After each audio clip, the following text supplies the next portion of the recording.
چودہ صدیاں پہلے اللہ نے انسانیت کی ہدایت کے لیے قرآن اتارا۔ اس نے ہدایت کی کہ قرآن کو سن کر رہنمائی حاصل کرو۔ اپنی تنزیل سے روز حشر تک یہ الہامی کتاب انسانوں کی رہنمائی کا واحد ذریعہ رہے گی۔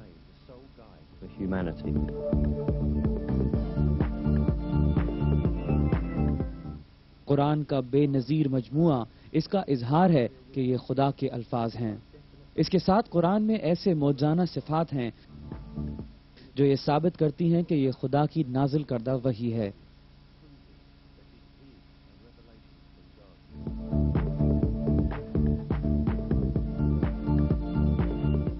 اس میں سے ایک صفت یہ حقیقت ہے کہ وہ سائنسی حقائق جن پر سے ہم 20ویں صدی کی ٹیکنالوجی کی بدولت پردہ اٹھا سکے، قرآن میں 1400 سال پہلے بیان کیے گئے۔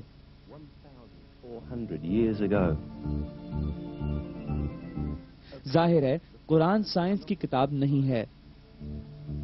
بہرکیف بہت سے سائنسی حقائق جن کی قرآن میں انتہائی گہری وضاحت کی گئی، صرف 20ویں صدی کی ٹیکنالوجی کی مدد سے دریافت کیے جا سکے۔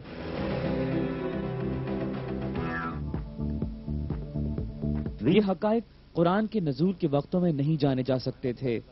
یہ اس کی مزید شہادت ہے کہ قرآن اللہ کا کلام ہے۔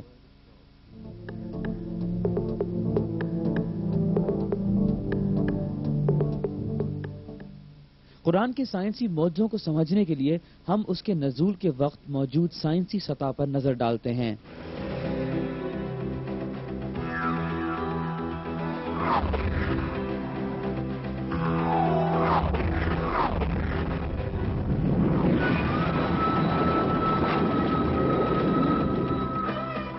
ساتویں صدی میں جب قرآن نازل ہوا، عرب معاشرہ بہت بے بنیاد عقائد رکھتا تھا۔ وہ کائنات کی واقفیت سے قاصر تھے۔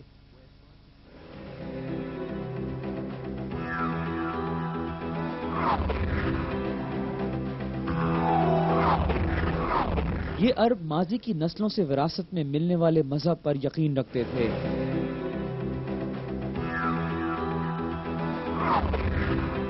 مثلا انہوں نے فرض کیا ہوا تھا کہ صرف پہاڑ آسمانوں کو سہارا دیے ہوئے ہے۔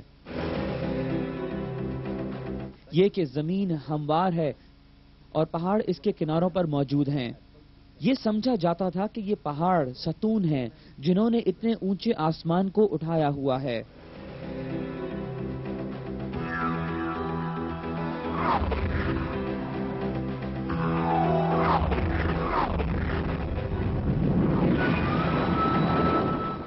بہرحال عرب معاشرے کے عقائد قرآن نے خارج کر دیے۔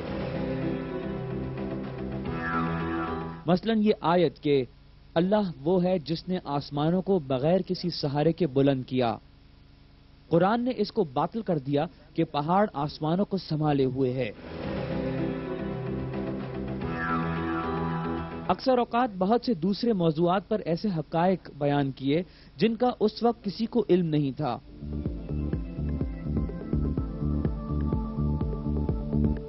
قرآن جو اس وقت نازل ہوا جب لوگوں کو طبیعیات یا حیاتیات کا بہت کم علم تھا، اپنے اندر مختلف موضوعات پر واضح حقائق رکھتا ہے، جیسا کہ تخلیق کائنات، تخلیق وجود انسانی، فضا کا نقشہ اور وہ نازک توازنات جو زمین پر زندگی کو ممکن بناتے ہیں۔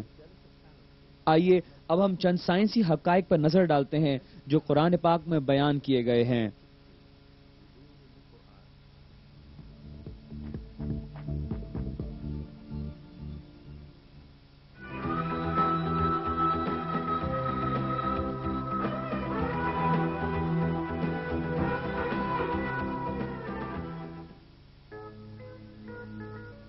آغاز کائنات کو قرآن میں ان آیات میں بیان کیا گیا ہے۔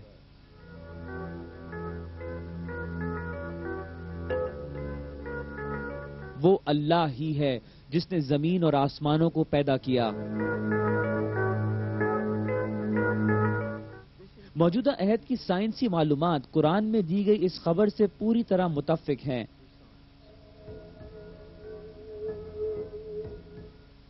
آج کی فلکی طبیعت جس نتیجے پر پہنچی ہے وہ یہ ہے کہ مادے اور وقت کے طول و عرض اچانک ایک بڑے دھماکے کے نتیجے میں کائنات وجود میں آئی۔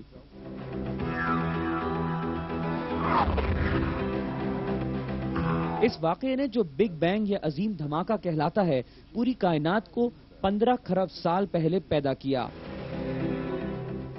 اور ایک واحد نقطے کے دھماکے سے عدم سے وجود میں لایا۔ جدید سائنسی حلقے اس پر متفق ہیں کہ عظیم دھماکہ کائنات کی ابتدا کا واحد تشریح ہے اور یہ کہ کائنات کس طرح وجود میں آئی۔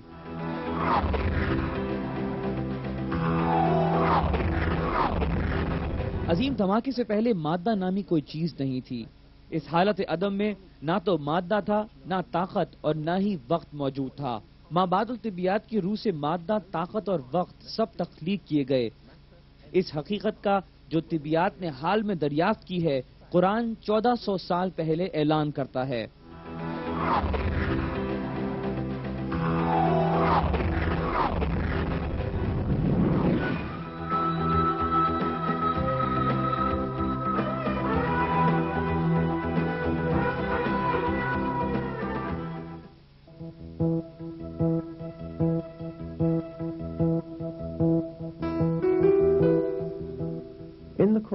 قرآن میں جو 14 صدیوں پہلے نازل ہوا، جب فلکیات کے خیالات قدیمی تھے، کائنات کا پھیلاؤ اس طرح بیان کیا گیا۔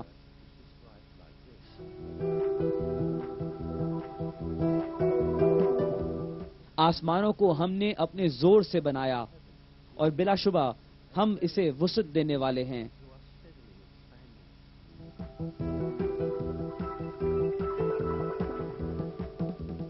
آسمانوں کا لفظ جیسا کہ اس آیت میں بیان کیا گیا ہے قرآن میں بے شمار جگہ خلا اور کائنات کے معنوں میں استعمال ہوا ہے۔ یہاں پر بھی یہ لفظ انہی معنوں میں استعمال ہوا ہے۔ دوسرے الفاظ میں قرآن میں یہ خبر دی گئی ہے کہ کائنات پھیلتی ہے اور یہی وہ نتیجہ ہے جس پر آج کے سائنسدان پہنچے ہیں۔ 20ویں صدی کے طلوع تک سائنسی دنیا میں یہ نظریہ رائج تھا کہ کائنات کا مزاج ٹھہرا ہوا ہے اور یہ بے پایاں وقت سے موجود ہے۔ بہرکیف جدید ٹیکنالوجی کی مدد سے ہونے والی تحقیقات، مشاہدات اور حساب نے انکشاف کیا ہے کہ حقیقت میں کائنات کی ابتدا ہوئی ہے۔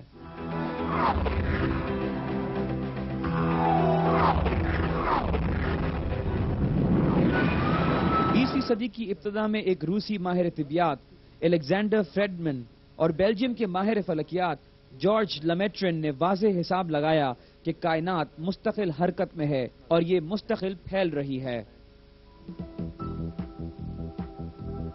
یہ حقیقت 1929 میں مشاہداتی اعداد و شمار سے بھی ثابت ہو گئی۔ آسمان کے دوربین سے مشاہدے کے دوران ماہر فلکیات ایڈورڈ ہبل نے دریافت کیا کہ ستارے اور کائنات مستقل ایک دوسرے سے دور جا رہے ہیں۔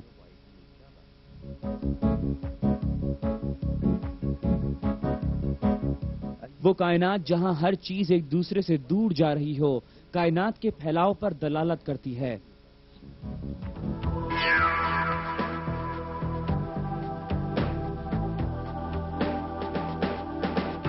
جو قرآن میں اس وقت سمجھایا گیا تھا جب اسے کوئی نہیں جانتا تھا، کیونکہ قرآن پاک اللہ کا کلام ہے جو کائنات کا خالق اور حاکم ہے۔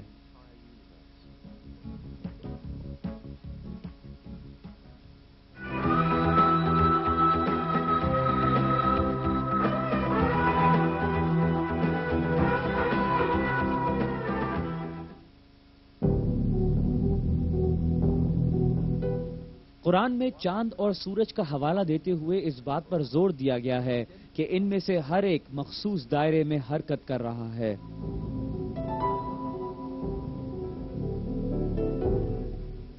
وہی ہے جس نے رات اور دن کو تخلیق کیا، جن میں سے ہر ایک اپنے مدار میں تیرتے پھرتے ہیں۔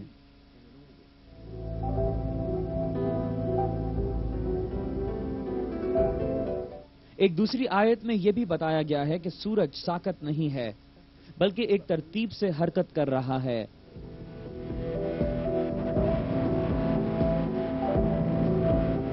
اور سورج کے لیے جو مقرر کردہ راہ ہے وہ اسی پر چلتا ہے۔ یہ ہے مقرر کردہ قادر مطلق اور با علم اللہ کا۔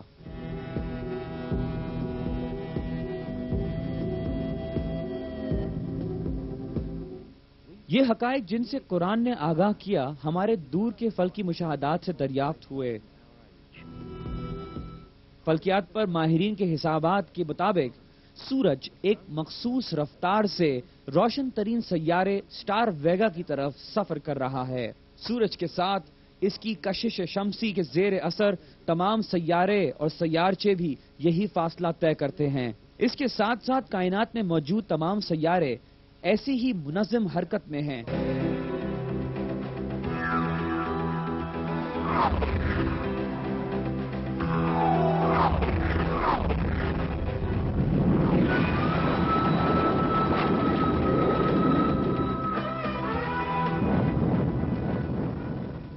اس طرح کی گردشوں اور راستے سے بنی ہوئی ساری کائنات قرآن میں اسی طرح کندہ کی گئی ہے۔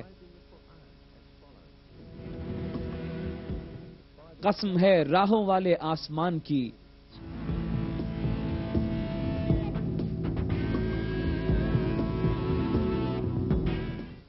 مجموعی طور پر کائنات میں 200 کھرب کہکشائیں ہیں اور ہر ایک میں 200 کھرب ستارے ہیں۔ زیادہ تر ستارے سیارے رکھتے ہیں، بہت سے سیاروں میں سیارچے ہیں۔ یہ تمام آسمانی اجسام شمار شدہ مدار میں حرکت کرتے ہیں۔ لاکھوں سال سے ان میں سے ہر ایک اپنے دائرے میں مکمل ہم آہنگی سے تیر رہا ہے اور دوسروں سے مربوط ہے۔ علاوہ ازیں کئی دم دار ستارے بھی اپنے مقرر کردہ مداروں میں گھوم رہے ہیں۔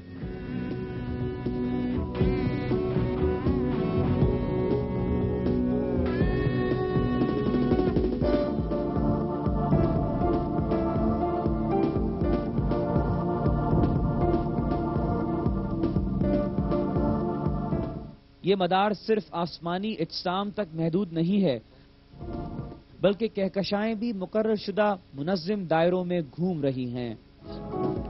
اس حرکت کے دوران کوئی فلکی جسم نہ تو ایک دوسرے کے مدار سے گزرتا ہے اور نہ ہی ٹکراتا ہے۔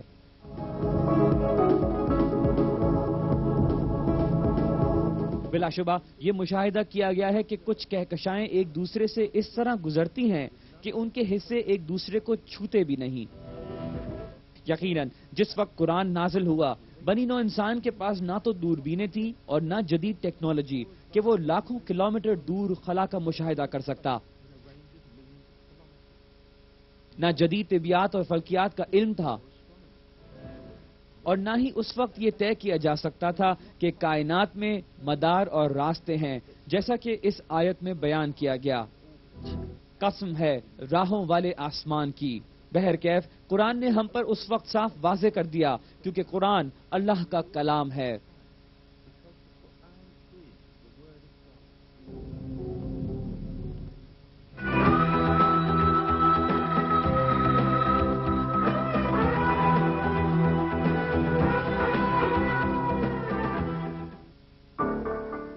قرآن پاک میں اللہ ہماری توجہ آسمان کی دلچسپ صفات کی طرف متوجہ کرتا ہے۔ آسمان کو محفوظ چھت بھی ہم ہی نے بنایا ہے، لیکن لوگ اس کی نشانیوں سے منہ پھیرتے ہیں۔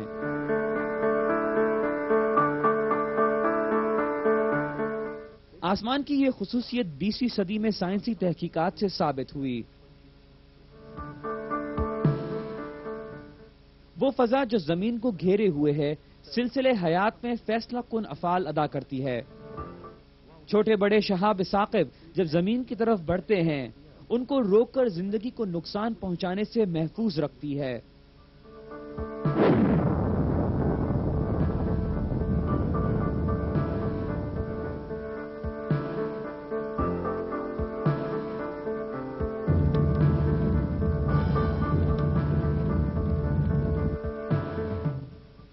اس کے ساتھ ساتھ کرہ باد روشنی کی ان شعاؤں کو بھی صاف کرتی ہے جو جانداروں کے لیے نقصان دہ ہیں۔ دلچسپ بات یہ ہے کہ فضا صرف بے ضرر اور کارآمد شعاؤں کو یعنی بصری شعائیں، غیر بنفشی شعاؤں، ذیلی سرخ شعاؤں اور ریڈیو شعاؤں کو گزرنے دیتی ہے۔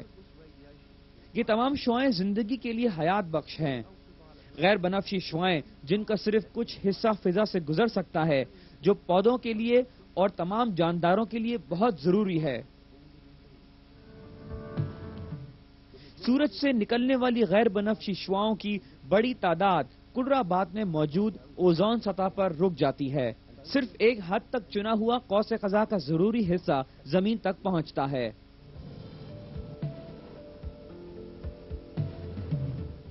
کرہ باد کا حفاظتی عمل یہاں ختم نہیں ہوتا۔ فضا زمین کو خلا کے جمنے والی سردی سے بھی محفوظ رکھتی ہے، جو کہ تقریباً -270 ڈگری سینٹی گریڈ ہے۔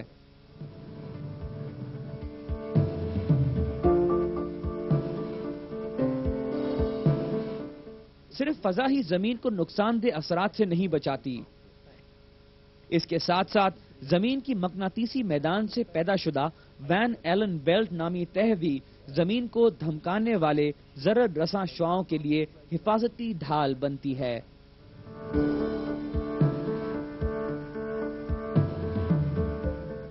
یہ شعائیں جو سورج اور دوسرے ستاروں سے مستقل منعکس ہوتی ہیں، جانداروں کے لیے مہلک ہیں۔ اگر وین ایلن بیلٹ موجود نہ ہوتی تو شمسی طور پر پیدا ہونے والی گراں بار طوفان زمین پر موجود ساری حیات کو تباہ کر دیتے۔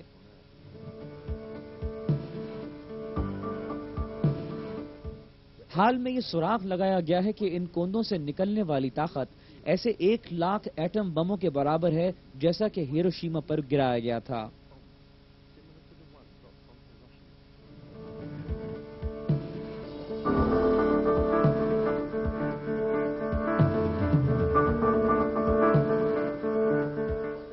ایک کوندے کے لپکنے کے 48 گھنٹوں کے بعد یہ مشاہدہ کیا گیا کہ قطب نما کی مقناطیسی فیلڈ غیر معمولی حرکات کر رہی ہیں اور زمین کے اطراف میں 700 کلومیٹر تک درجہ حرارت 2500 ڈگری سینٹی گریڈ بڑھ گیا۔ یقیناً زمین سے بہت بلندی پر ایک بہترین نظام کام کر رہا ہے۔ یہ ہماری زمین کو گھیرے ہوئے ہے اور آفات سے تحفظ دیتا ہے۔ اگرچہ سائنسدانوں کو اس سے حال ہی میں آگاہی ہوئی ہے، قرآن پاک نے ہمیں صدیوں پہلے کرہ باد کے حفاظتی ڈھال ہونے کی خبر دی تھی۔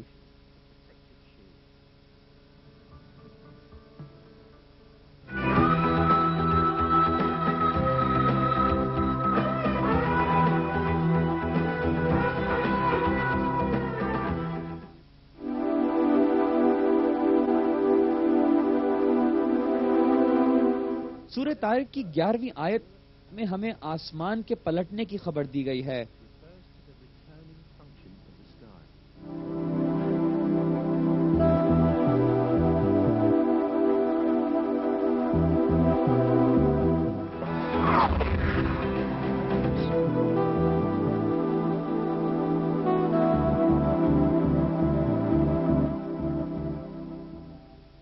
یہ آیت جو قرآنی ترجمے سے گردش کا لفظ ہے، پلٹنے کا مطلب بھی رکھتی ہے۔ جیسا کہ علم ہے، زمین کو گھیرنے والا کرہ باد کئی تہوں پر مشتمل ہے۔ ہر تہ زندگی کے لیے اہم سبب رکھتی ہے۔ تحقیقات نے یہ منکشف کیا ہے کہ یہ تہیں ان تمام مادوں کو جن سے ان کا سامنا ہوتا ہے یا تو خلا میں واپس کر دیتی ہیں یا زمین پر پہنچاتی ہیں۔ آئیے اب کچھ مثالوں کی مدد سے زمین کے گرد موجود تہوں کے پلٹنے کے عمل کا جائزہ لیتے ہیں۔ زمین سے 14-15 کلومیٹر تک موجود آبی بخارات کو ٹھنڈا کر کے زمین پر واپس لوٹا دیتا ہے۔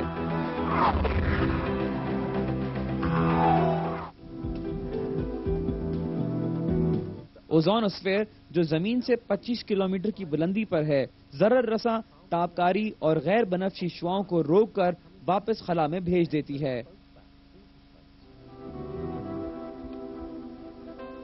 آئنوسفیر زمین سے نشر ہونے والی ریڈیائی لہروں کو کسی خبر رساں سیارے کی مانند زمین کے مختلف حصوں تک پہنچاتی ہے، اور اسی وجہ سے ریڈیو اور ٹیلی ویژن کی نشریات طویل فاصلوں تک پہنچتی ہے۔ آسمان کی اس خصوصیت کا، جسے صرف حالیہ سائنس سے معلوم کیا گیا ہے، قرآن پاک میں صدیوں پہلے خبر دینا اس کا واضح ثبوت ہے کہ قرآن اللہ کا کلام ہے۔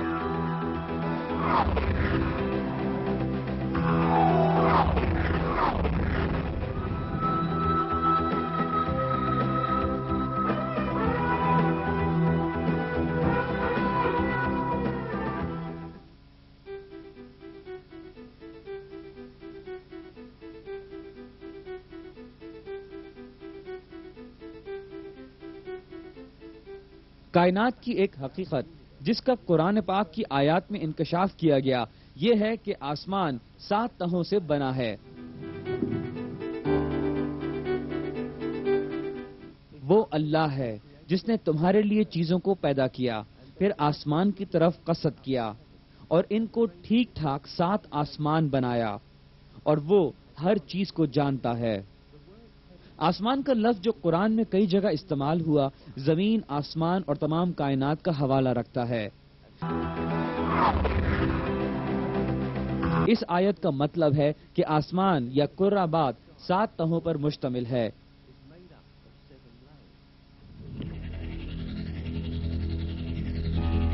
بلا شبہ آج یہ بات علم میں ہے کہ کرہ آباد 7 تہوں سے بنا ہے جو ایک دوسرے کے اوپر واقع ہیں۔ علاوہ ازیں جیسا کہ قرآن میں بتایا گیا، یہ تعداد میں 7 ہیں۔ ایک سائنسی ذریعے سے اس مضمون کو اس طرح بیان کیا گیا ہے۔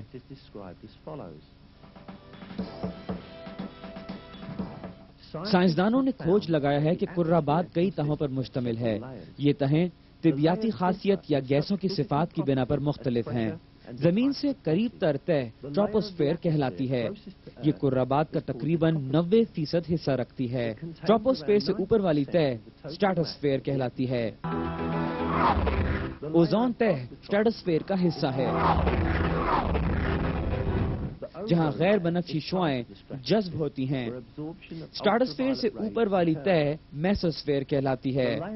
تھرموسفیر میسوسفیر سے اوپر موجود ہے۔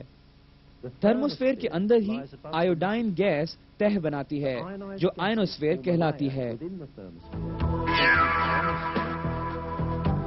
کرہ آباد کا بیرونی حصہ 480 کلومیٹر سے 907 کلومیٹر تک پھیلا ہوا ہے۔ یہ حصہ ایگزوسفیر کہلاتا ہے۔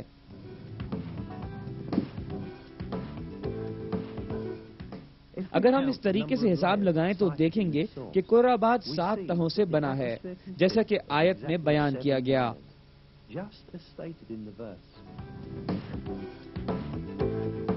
یہ ایک عظیم معجزہ ہے کہ یہ حقائق جو 20ویں صدی کی ٹیکنالوجی کے بغیر نہیں معلوم کیے جا سکتے تھے، قرآن پاک میں 1400 سال پہلے وضاحت سے بیان کر دیے گئے۔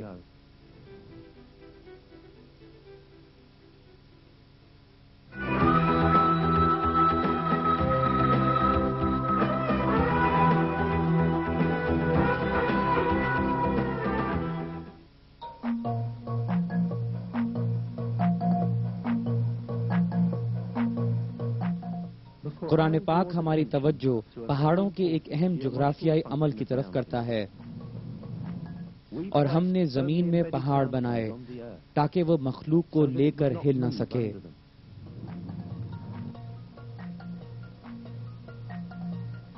جیسا کہ دیکھا گیا اس آیت میں بیان کیا گیا، پہاڑوں کے ذمہ زمین کو دھچکوں سے بچانا ہے۔ اس حقیقت کو جس وقت قرآن پاک نازل ہوا کوئی نہیں جانتا تھا۔ حقیقتاً یہ بات حال ہی میں جدید جغرافیہ کی مدد سے روشن ہوئی ہے۔ ان معلومات کے مطابق پہاڑ زمین کی عظیم چادروں کی حرکت اور ٹکراؤ سے ابھرے ہیں۔ جب 2 چادریں ٹکراتی ہیں تو طاقتور دوسری کے اندر کھسک جاتی ہیں۔ اوپر والی تہ دوہری ہو کر پہاڑ کی شکل اختیار کر لیتی ہے۔ زیریں تہ نیچے کی طرف گہری طوالت میں چلی جاتی ہے۔ اس کا مطلب ہے کہ پہاڑوں کا نچلا حصہ بھی اتنا ہی لمبا چوڑا ہوتا ہے جیسا کہ وہ حصہ جو زمین پر نظر آتا ہے۔ سائنس میں پہاڑوں کا ڈھانچہ اس طرح بیان کیا گیا ہے۔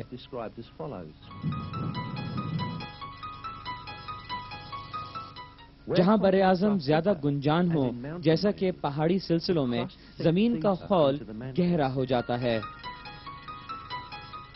ایک آیت میں پہاڑوں کی اس صفت کو میخوں سے مشابہت دی گئی ہے۔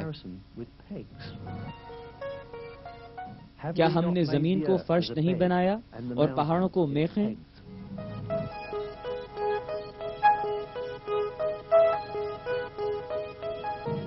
پہاڑ دوسرے الفاظ میں زمین کی سطح کے بالائی اور زیریں حصوں میں پھیل کر زمین کی چادروں کو کڑکڑا کر ملا دیتے ہیں۔ اس طرح زمین کے خول کو محفوظ کر کر بہنے سے بچاتے ہیں۔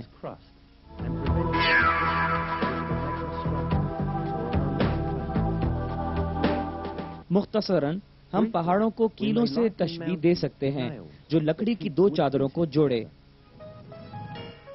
پہاڑوں کے اس عمل کو سائنسی مطبوعات میں آئسوٹسی کہتے ہیں۔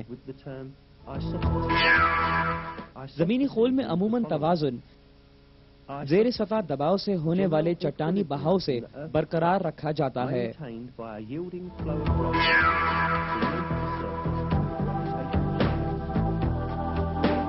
پہاڑوں کا یہ اہم کردار جو جدید جغرافیے کی تحقیقات سے دریافت کیا گیا، قرآن پاک میں صدیوں پہلے منکشف کیا گیا، اور ہم نے زمین میں مضبوطی سے پہاڑ بنائے تاکہ وہ اس کو لے کر ہل نہ سکے۔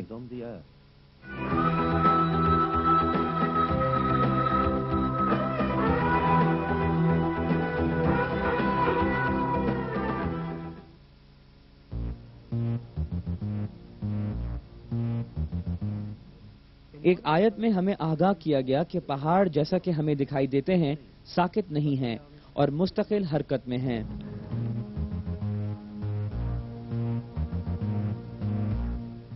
اور آپ پہاڑوں کو دیکھ کر اپنی جگہ جمے ہوئے خیال کرتے ہیں، لیکن وہ بھی بادل کی طرح اڑتے پھریں گے۔ یہ ہے صفت اللہ کی جس نے ہر چیز کو مضبوط بنایا، اور جو کچھ تم کرتے ہو وہ اس سے باخبر ہے۔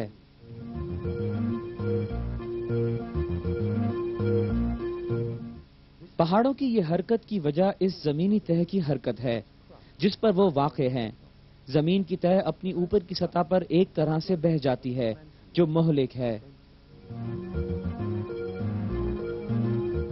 20ویں صدی کے آغاز میں تاریخ میں پہلی مرتبہ ایلفریڈ ویگنر نامی سائنسدان نے یہ خیال ظاہر کیا کہ زمین کے ابتدائی زمانے میں براعظم آپس میں جڑے ہوئے تھے،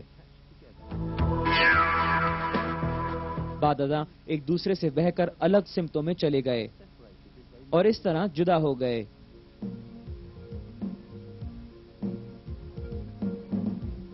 سائنسدان ویگنر کی موت کے 50 سال کے بعد یہ سمجھ پائے کہ ویگنر درست تھا۔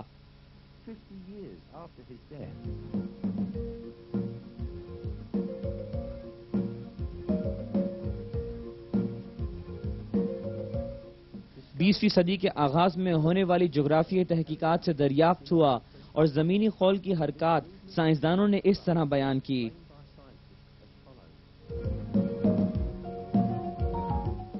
زمینی خول کے لبادے کا بالائی حصہ جس کی چوڑائی تقریباً 100 کلومیٹر ہے ایسے ٹکڑوں میں منقسم ہے جو چادر کہلاتی ہے۔ ان میں 6 بڑی چھوٹی چادریں ہیں۔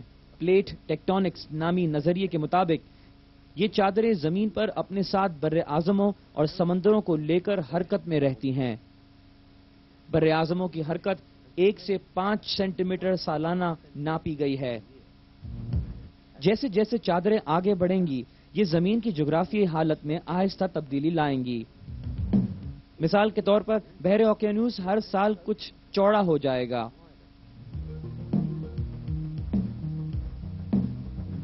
یہاں ایک بہت اہم نقطے جو یہاں بیان کیا گیا ہے کہ اللہ نے پہاڑوں کی حرکت کو اس آیت میں بہاؤ سے مناسبت دی ہے۔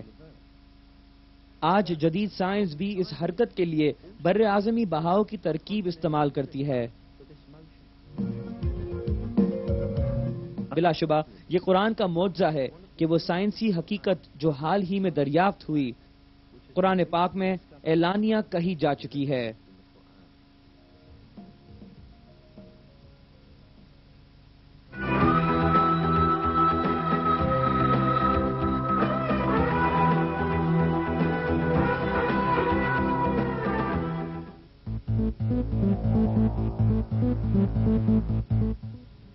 قرآن پاک میں لوہا ان معدنیات میں سے ہے جن پر قرآن میں روشنی ڈالی گئی۔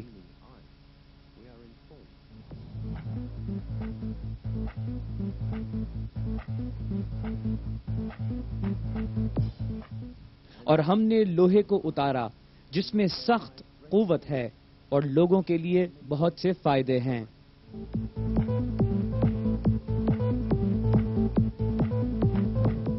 لوہے کے لیے خاص طور سے اتارنے کا جو لفظ استعمال ہوا ہے فوق النظریاتی طور پر سمجھنے کے لیے بھی ہو سکتا ہے کہ لوہا انسانوں کو دیا گیا، مگر جب ہم اس لفظ کے ادبی معنی پر غور کریں تو اس کا مطلب ہے کہ جسمانی طور پر آسمان سے زمین پر اتارنا۔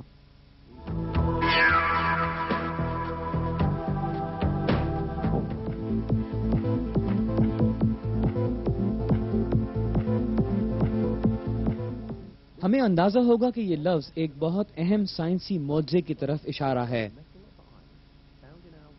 اس کی وجہ یہ ہے کہ جدید فلکی سراغوں نے بتایا ہے کہ زمین پر پایا جانے والا دھاتی لوہا بیرونی خلا میں موجود دیو قامت ستاروں سے آیا ہے۔ کائنات میں موجود بھاری دھاتیں ستاروں کے مرکز میں پیدا ہوتی ہیں اور نظام شمسی میں کوئی ایسا طریقہ موجود نہیں کہ لوہے کو خود بنا سکے۔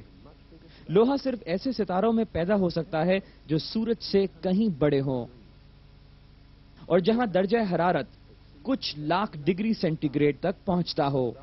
جب ستارے میں موجود لوہے کی تعداد ایک حد سے گزر جاتی ہے کہ وہ اسے سنبھال نہیں پاتا،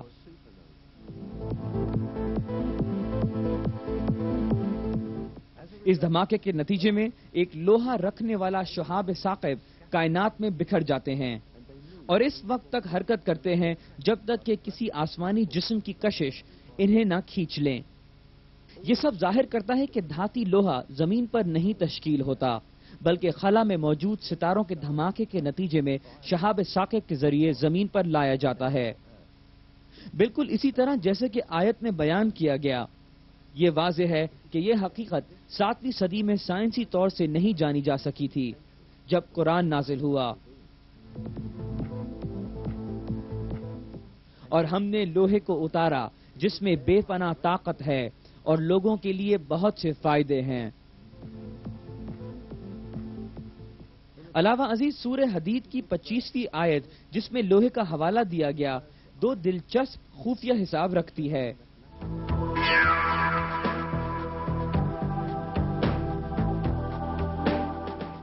عربی زبان میں یا امجد کے لحاظ سے الحدید کے اعداد بھی 57 ہیں۔ صرف حدید کے اعداد 26 آئرن کا جوہری شمار یعنی کہ ایٹامک نمبر ہے۔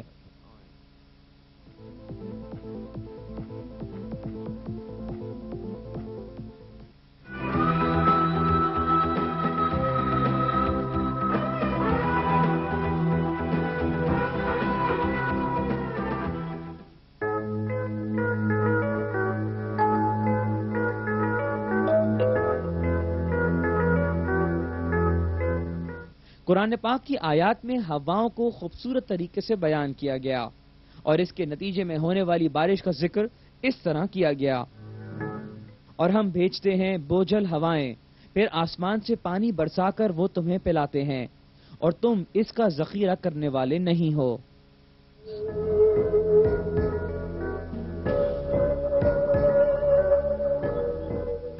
اس آیت میں اس بات کی نشاندہی ہے کہ بارش کی تیاری کا پہلا مرحلہ ہوا ہے۔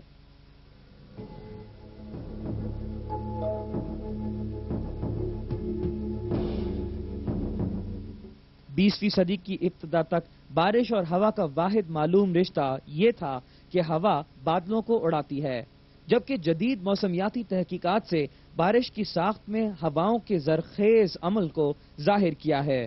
ہوا کا یہ زرخیز عمل اس طرح عمل پذیر ہوتا ہے۔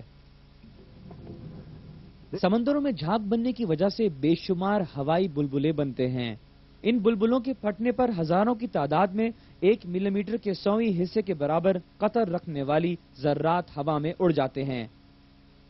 یہ ذرات جو ایروسول کہلاتے ہیں، زمین سے اڑنے والے گرد و غبار کے ذرات سے مل کر ہوا کے ذریعے کرابات کی اوپری تہہ تک پہنچائے جاتے ہیں۔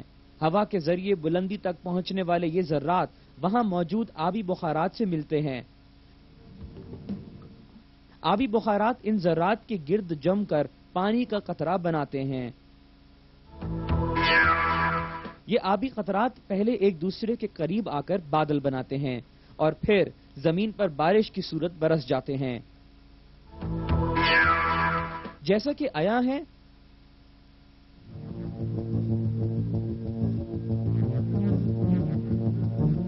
ہوا پانی میں موجود ان آبی بخارات کو زرخیز کرتی ہے جو سمندر سے اٹھاتی ہے اور بالآخر بارانی بادلوں میں تبدیل کر دیتی ہے۔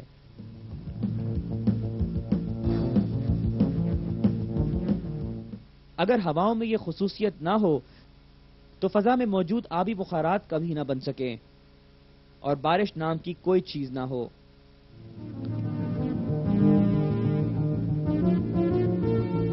یہاں سب سے اہم نکتہ یہ ہے کہ بارش کی تیاری میں ہواؤں کا ناگزیر کردار صدیوں پہلے قرآن پاک کی آیت میں اس وقت بتایا جب لوگ مظاہر قدرت کے بارے میں بہت کم جانتے تھے۔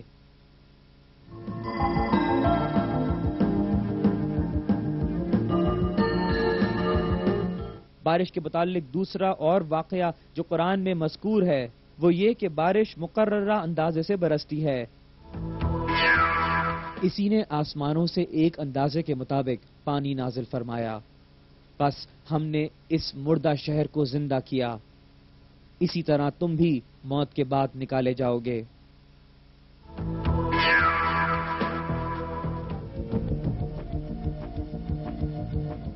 بارش کا یہ اندازہ بھی جدید تحقیقات سے دریافت ہوا۔ اندازہ لگایا گیا ہے کہ ایک لمحے میں تقریباً 6 لاکھ ٹن بخارات زمین سے ہوا میں اڑتے ہیں۔ یہ شمار ایک سال میں سالانہ 513 کھرب ٹن پانی کے برابر ہیں۔ یہ تعداد سال بھر میں ہونے والی بارش کی مقدار کے برابر ہیں۔ اس کا مطلب یہ ہے کہ پانی ایک مقررہ اندازے کے مطابق جھپٹتی گردش میں رہتا ہے۔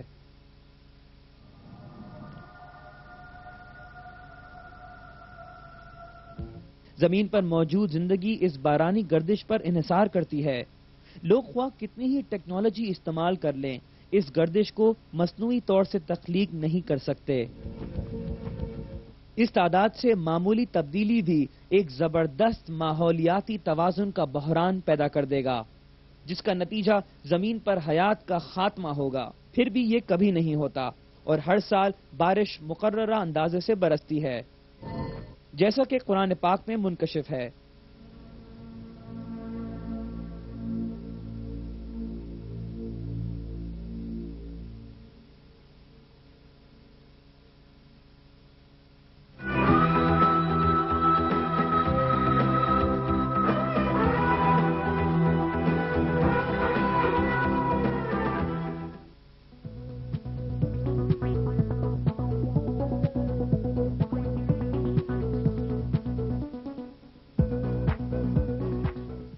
سمندروں کی ایک حالیہ دریافت شدہ خصوصیت قرآن پاک کی ایک آیت میں مذکور ہے۔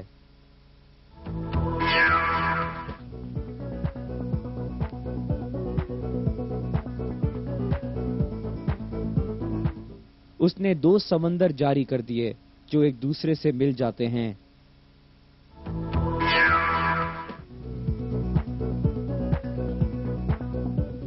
ان دونوں میں ایک آڑ ہے کہ اس سے بڑھ نہیں سکتے۔ سمندروں کے ملنے کی خصوصیت جس میں ایک آڑ رہتی ہے، حال ہی میں ماہر بحریات نے دریافت کی ہے۔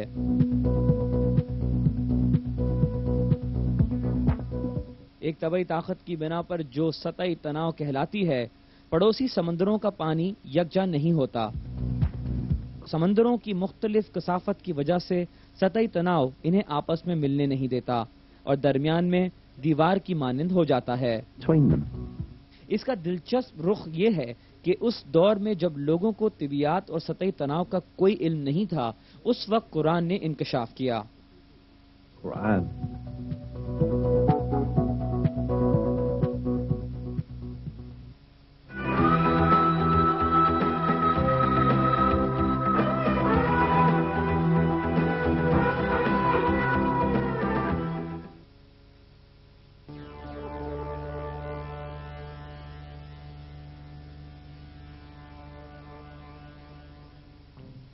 حالیہ دریافتوں سے پہلے یہ سمجھا جاتا تھا کہ بچے کی جنس کا تعین ماں کے خلیوں سے ہوتا ہے، یا زیادہ سے زیادہ یہ کہ بچے کی جنس نر اور مادہ دونوں کے خلیوں سے بنتی ہے، مگر قرآن میں ہمیں بالکل مختلف معلومات دی گئی ہے۔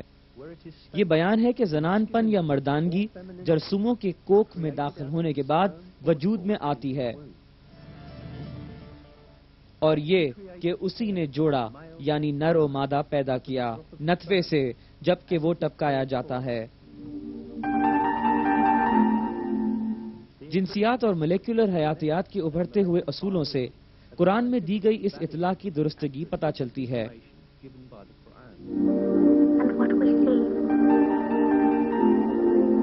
اب یہ طے شدہ ہے کہ جنس کا تعین نر سے آنے والے جرثومے کرتے ہیں، اور یہ کہ مادہ کا اس عمل میں کوئی کردار نہیں ہوتا ہے۔ جنس کے تعین میں کروموسومز بنیادی عنصر ہیں۔ انسانوں میں پائے جانے والے 46 میں سے 2 کروموسومز جنسی کروموسومز کے طور پر پہچانے گئے ہیں۔ یہ 2 کروموسومز نر میں XY اور مادہ میں XX کہلاتے ہیں، کیونکہ ان کی شکل ان حروف سے ملتی ہے۔ Y کروموسومز میں وہ زنجیر ہوتی ہے جس میں مردانگی کا خفیہ شمار ہوتا ہے، جبکہ X کروموسومز زنانہ خفیہ شمار رکھتی ہیں۔ ایک نئے انسان کی تخلیق کا عمل ان دونوں کروموسومز کی یکجائی سے شروع ہو جاتا ہے، جو نر و مادہ میں جوڑے کی شکل میں پائے جاتے ہیں، جو مادہ میں تولیدی کے دوران علیحدہ ہوتے ہیں۔ دوسری جانب مردانہ جنسی خلیے 2 مختلف خلیے بناتا ہے، ایک میں X کروموسوم اور دوسرے میں Y کروموسومز ہوتے ہیں۔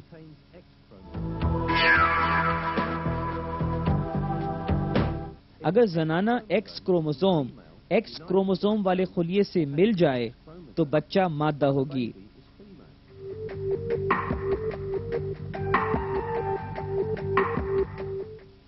اگر وہ Y کروموسوم والے جرثومے سے ملے تو بچہ نر ہوگا۔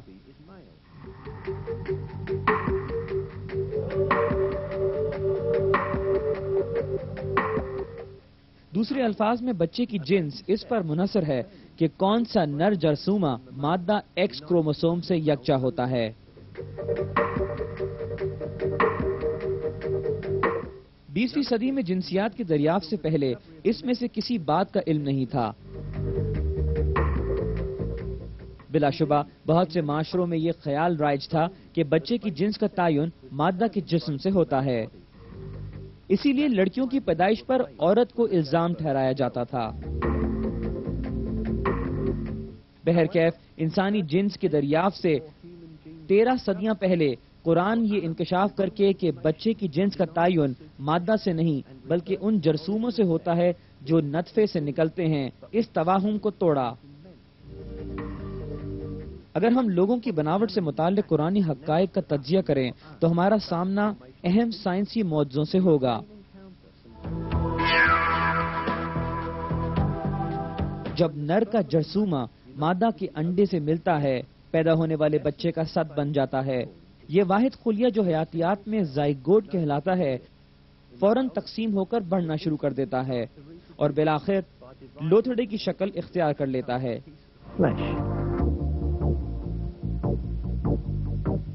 یہ زائگوٹ اپنی تیاری کے مراحل بیکار نہیں گزارتا، بلکہ کوکھ سے اس طرح چپک جاتا ہے جیسے وہ جڑ جو زمین سے جڑی ہو۔ اس تعلق کے ذریعے زائگوٹ ماں کے جسم میں وہ تمام ضروری عناصر حاصل کرتا ہے جو اس کی نشو و نما کے لیے ضروری ہیں۔ یہاں اس نقطے پر قرآن کا ایک اہم معجزہ منکشف ہوتا ہے۔ ماں کی کوکھ میں زائگوٹ کا حوالہ دیتے ہوئے اللہ نے قرآن پاک میں الق کا لفظ استعمال کیا ہے۔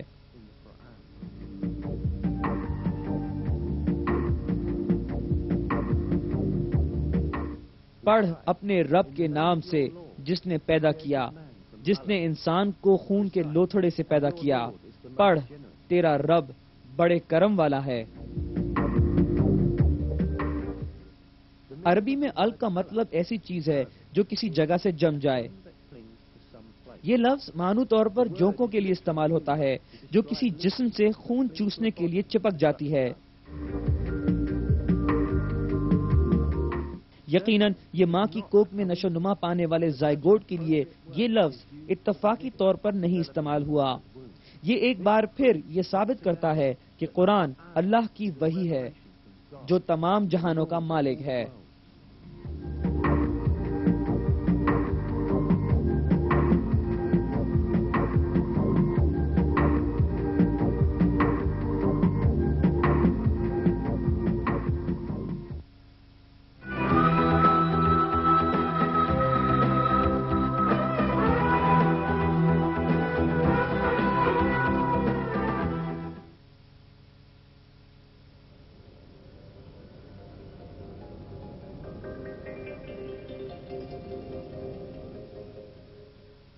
قرآن میں اس آگہی کے دوران کہ اللہ کے لیے موت کے بعد زندہ کرنا آسان ہے، آدمی کی انگلیوں کے نشانات پر خاص طور پر زور دیا گیا ہے۔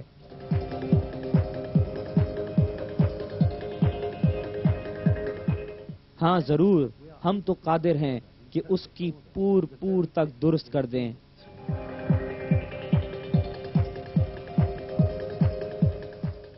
انگلیوں کے نشانات پر زور دینا بہت اہم معنی رکھتا ہے کیونکہ ہر ایک کی انگلیوں کے نشانات یکتا ہیں۔ ہر شخص جو زندہ ہے یا کبھی حیات رہ چکا ہے انگلیوں کے یکتا نشانات رکھتا ہے۔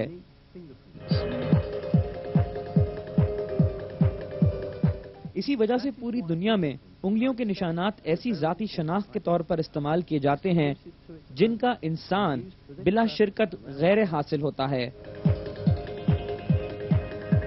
مگر اہم بات یہ ہے کہ انگلیوں کے نشانات بطور شناخت 19ویں صدی کے آخر میں دریافت کیے گئے۔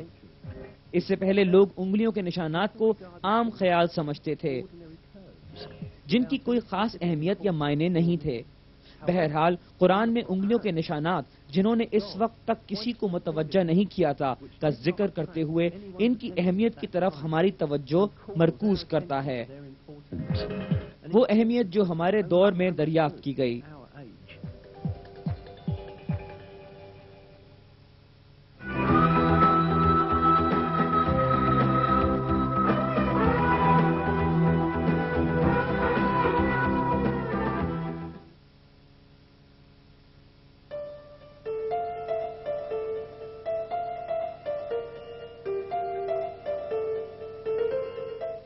قرآن نے مذکور شدہ معلومات کا ایک اور اہم پہلو ماں کی کوکھ میں انسانی نشو نما کے مختلف مراحل کی آگہی ہے۔ قرآنی آیات میں یہ بیان کیا گیا ہے کہ ماں کی کوکھ میں پہلے ہڈیاں وضع ہوتی ہیں اور پھر پٹھے جنتے ہیں جو ان ہڈیوں کے گرد لپٹ جاتے ہیں۔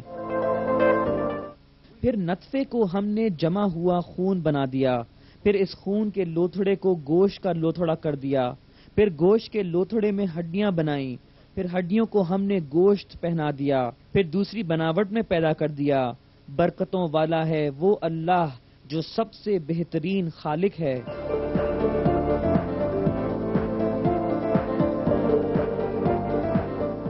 ایمبریولوجی سائنس کی وہ شاخ ہے جو ماں کی کوکھ میں ادھورے بچے کی نشو نما میں غور و فکر کرتی ہے۔ حال ہی میں ایمبریولوجسٹ نے اندازہ لگایا ہے کہ ایمبریو میں ہڈیاں اور پٹھے ایک ہی وقت میں وضع ہوتے ہیں۔ انہی وجوہات کی بنا پر بہت عرصے تک کچھ لوگ یہ سمجھتے رہے کہ یہ آیت سائنس سے متنازع ہے۔ پھر بھی جدید خوربینی تحقیقات نے جو نئی ٹیکنالوجی کی ترقی کی مدد سے کی گئی ہیں بتایا ہے کہ قرآن کے انکشافات لفظ ب لفظ درست ہیں۔ خوردبینی سطح پر کی گئی ان تجویزوں سے مشاہدہ ہوا ہے کہ ماں کی کوکھ کے اندر تکمیل کے مراحل اسی طرح ہوتے ہیں جیسا کہ آیات میں ہے۔ پہلے ایمبریو کے ٹشو کارٹلیج ہڈی میں تبدیل ہوتے ہیں، پھر ہڈی کے گرد موجود ریشموں سے چنے گئے پٹھوں کے خلیے اکٹھے ہو کر ہڈیوں کو ملفوف کرتے ہیں۔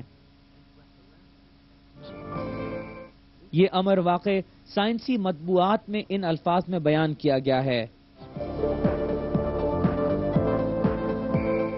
7ویں ہفتے کے دوران ڈھانچہ جسم میں پھیلنا شروع کر دیتا ہے اور ہڈیاں مانوس شکل اختیار کرتی ہیں۔ 7ویں ہفتے کے اختتام پر اور 8ویں ہفتے کے دوران پٹھے وضع شدہ ہڈیوں کے گرد اپنی جگہ سنبھال لیتے ہیں۔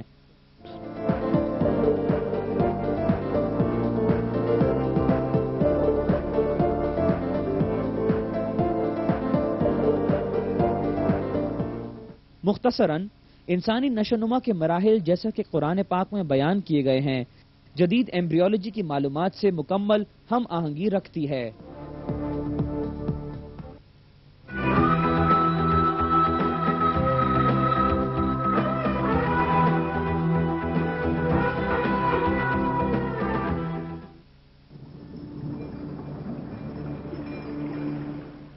قرآن میں یہ بیان کیا گیا ہے کہ ماں کی کوکھ میں انسانی نشوونما 3 مراحل میں ہوتی ہے۔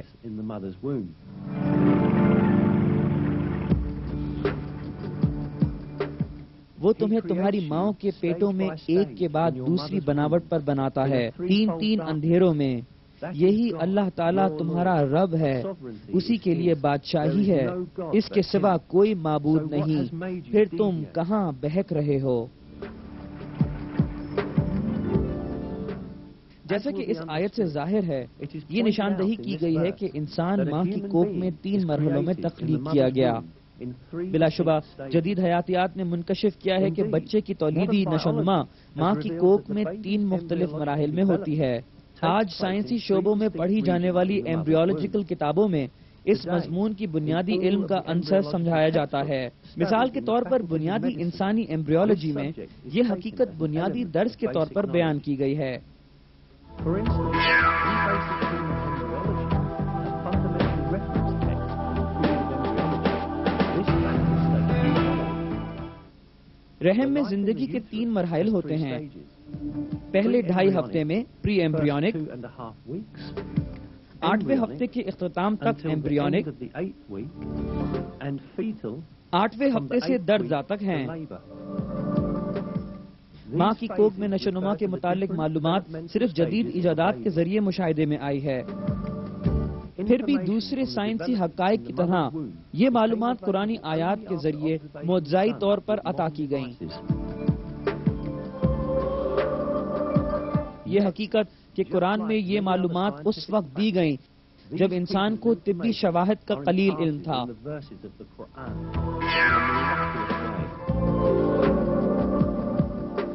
یہ واضح شہادت ہے کہ قرآن انسان کا کلام نہیں ہے بلکہ اللہ کا کلام ہے۔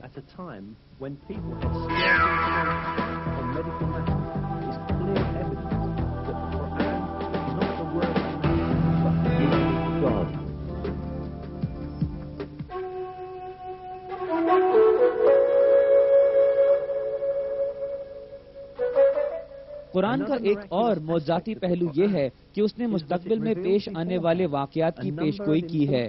مثلا سورہ فتح کی 27ویں آیت میں ایمان لانے والوں کو فتح مکہ کی خوشخبری دی گئی جو اس وقت کافروں کے زیر اثر تھا۔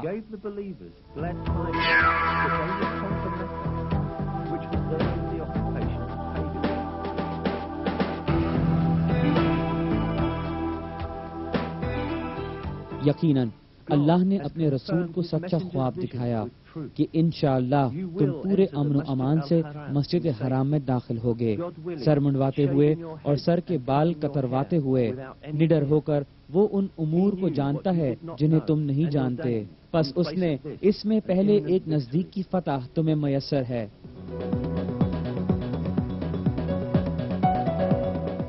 تقابلی جائزہ یہ ظاہر کرتا ہے کہ یہ آیت فتح مکہ سے پہلے ایک اور فتح کا اعلان کر رہی ہے۔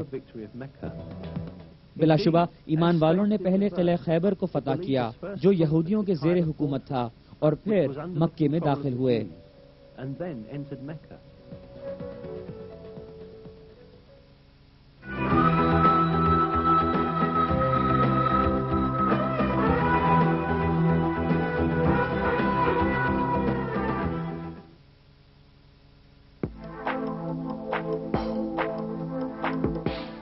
سورۃ الروم کی پہلی آیات میں مستقبل کے بارے میں دوسری خبر جو قرآن نے دی، اس میں بیان کیا گیا کہ بعض سلطنتیں بڑی شکست سے دوچار ہوں گی اور اس پر جلدی فتح حاصل ہوگی۔ Victory. رومی مغلوب ہو گئے نزدیک کی زمین پر، اور وہ مغلوب ہونے کے بعد عنقریب غالب آ جائیں گے، چند سال میں ہی۔ اس سے پہلے اور بعد میں اختیار اللہ تعالی ہی کا ہے۔ یہ آیات سن 620 کے اطراف میں نازل ہوئیں۔ عیسائی بازنطینیوں کے فارسیوں کے ہاتھوں بدترین شکست کے تقریباً 7 سال بعد بازنطینی ہار گئے۔ اس کے باوجود آیات میں بیان کیا گیا تھا کہ بازنطینی اس کے بعد فتح یاب ہوں گے۔ بازنطینیوں نے اتنا شدید نقصان اٹھایا تھا کہ فتح یاب ہونا تو درکنار، ان کی حکومت کی سلامتی بھی مشکوک تھی۔ نہ صرف فارسی بلکہ دوسرے بھی بازنطینی سلطنت کے لیے سخت خطرہ تھے۔ اووارس قسطنطنیہ کی کوک تک پہنچ گئے تھے۔ بازنطینی سلطان ہرکلس نے گرجا گھروں میں موجود سونے چاندی کو پگھلا کر پیسہ بنایا تھا کہ فوج کا خرچہ پورا کیا جا سکے۔ بہت سے گورنروں نے ہرکلس کے خلاف بغاوت کر دی اور اس کی سلطنت کو ختم کر دیا۔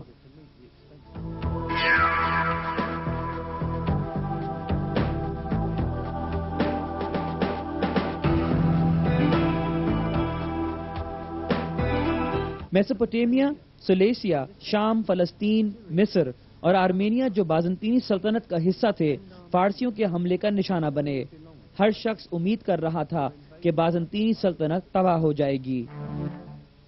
ٹھیک اسی وقت سورۃ الروم کی آیات نے انکشاف کیا کہ بازنطینی چند سالوں میں فتح یاب ہوں گے۔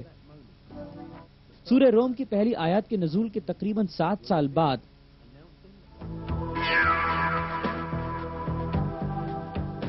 سن 627 میں بازنطینیوں اور اہل فارس کے درمیان فیصلہ کن جنگ ہوئی، اور اس بار بازنطینی افواج نے حیرت انگیز طور پر فارسیوں کو شکست دی۔ چند مہینوں کے بعد فارسیوں کو بازنطینیوں سے معاہدہ کرنا پڑا، جس کی رو سے وہ قابض شدہ علاقے واپس کرنے پر مجبور تھے۔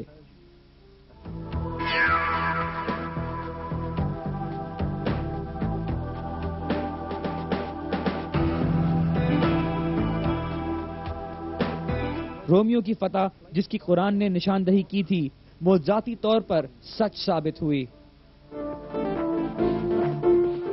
ان آیات کا ایک اور معجزہ جو منکشف ہوا، وہ ایک ایسی جغرافیائی تبدیلی تھی جو اس میں کوئی دریافت نہیں کر سکتا تھا۔ سورہ روم کی تیسری آیت میں ہمیں آگاہ کیا گیا ہے کہ رومی زمین کے نچلے حصے میں شکست یاب ہوئے۔ یہ لفظ ادنا الارض عربی میں بہت سے تراجم میں قریب کے علاقوں کے معنوں میں لیے گئے ہیں۔ یہ اصلی بیان کا اصل مطلب نہیں ہے۔ اس لفظ کے تشکیلی معنی ادنی یعنی نچلے سے لیے گئے ہیں، اور الارض کے معنی دنیا ہیں۔ اسی لیے لفظ ادن الارض کا مطلب زمین کی سب سے نچلی جگہ ہے۔ انتہائی دلچسپ بات یہ ہے کہ بازنطینی سلطنت اور فارسیوں کا وہ مارکا جس میں بازنطینی یروشلم ہار گئے، زمین کے نچلے علاقے میں ہوا جو بحر مردار کی جڑ کے قریب ہے، جو شام، فلسطین اور اردن کے نقطہ اتصال پر واقع ہے۔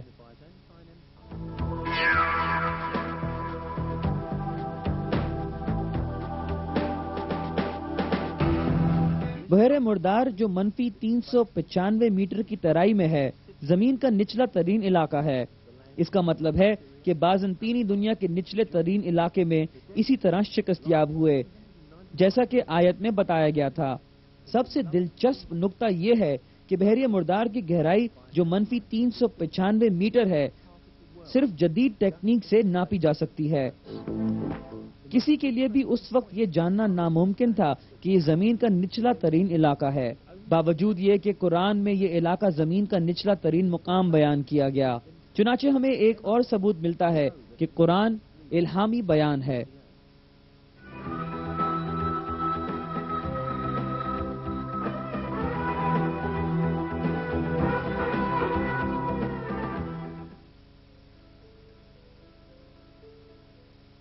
قرآن کے معجزاتی صفات سے جو ہم نے اب تک مشاہدہ کی، قرآن میں معجزاتی حساب موجود ہے، اور اس کی مثال وہ الفاظ ہیں جو قرآن میں مقرر استعمال کیے گئے۔ کچھ الفاظ اپنے حوالے سے اتنی ہی مرتبہ دہرائے گئے ہیں۔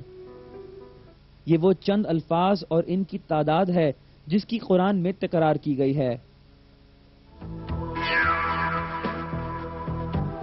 لفظ یوم یا دن 365 مرتبہ دہرایا گیا۔ ایام جو اس کی جمع شکل ہے 30 مرتبہ۔ لفظ چاند 12 مرتبہ دہرایا گیا۔ سزا کا لفظ 117 مرتبہ دہرایا گیا، جبکہ جزا جو قرآن کا بنیادی اصول ہے اس سے بالکل دگنی تعداد میں دہرایا گیا۔ لفظ دنیا اور آخرت کی تکرار کا شمار بھی برابر ہے، یعنی 115 مرتبہ۔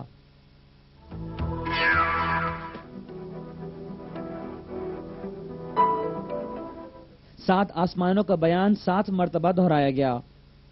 خلق السماوات یا تخلیق کائنات بھی 7 مرتبہ دہرایا گیا۔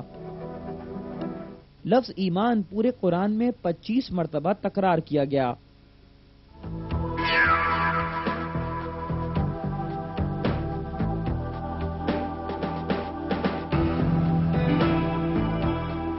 زکوٰۃ کی تکرار 32 مرتبہ کی گئی، اور اس کے ساتھ برکت بھی 32 مرتبہ دہرایا۔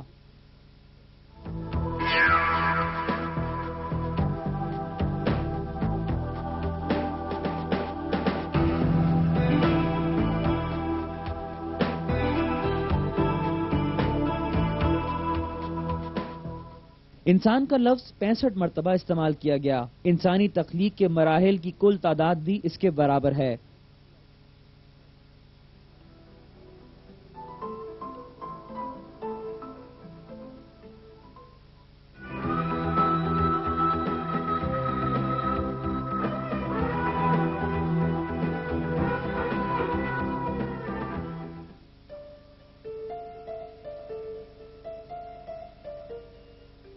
جو مشاہدات ہم نے اب تک کیے وہ ایک کھلی حقیقت ظاہر کرتے ہیں کہ قرآن ایسی کتاب ہے جس میں دی جانے والی تمام خبریں سچ ثابت ہوئیں، وہ حقائق جن کا اس دور میں کسی کو علم نہیں ہو سکتا تھا، اس کی آیات میں اعلانیہ کہے گئے۔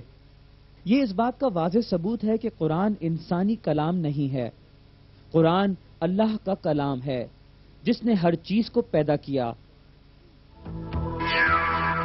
اور قادر مطلق جس نے اپنے علم سے ہر چیز کا احاطہ کیا ہوا ہے۔ ایک آیت میں اللہ فرماتا ہے، اگر یہ اللہ کے سوا کسی کا کلام ہوتا تو تم اس میں بہت غلطیاں پاتے۔